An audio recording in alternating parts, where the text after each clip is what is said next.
BNP chairperson ও সাবেক প্রধানমন্ত্রী খালেদা জিয়ার জন্মদিনে ফুলেল শুভেচ্ছা জানিয়েছেন অন্তর্বর্তী সরকারের প্রধান উপদেষ্টা অধ্যাপক মোহাম্মদ ইউনূস।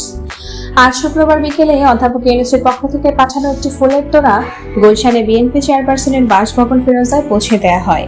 বিএনপির স্থায়ী কমিটির সদস্য খালেদা জিয়ার ব্যক্তিগত চিকিৎসক অধ্যাপক এ.জেড.এম জাহিদ হোসেন সাংবাদিকদের বলেন, আপনারা জানেন গণতন্ত্রের মা তিনবারের প্রধানমন্ত্রী দেশনেত্রী বেগম খালেদা জিয়ার আজ জন্মদিন।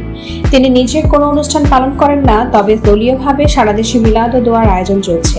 বিকেল 4টার দিকে প্রধান উপদেষ্টার একান্ত সচিব সজীব এম খায়রুল ইসলাম এবং প্রধান উপদেষ্টার কার্যালয়ের পরিচালক মোহাম্মদ নাজমুল ইসলাম গুলশানে ফিরোজায় এসে বিএনপি চেয়ারপারসনের একান্ত সচিব এবিএম আব্দুস সাত্তারের কাছে ফুলের তোড়া হস্তান্তর করেন।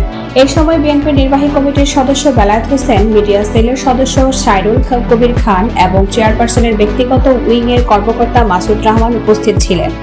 এর আগে গতকাল বৃহস্পতিবার রাতে চীনা দূতাবাসের পক্ষ থেকেও খালেদা জিয়াকে জন্মদিনের শুভেচ্ছা হিসেবে ফুলের তোড়া পাঠানো হয়।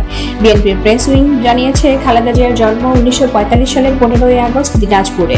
আজ তিনি 81 বছরে পা দিলেন।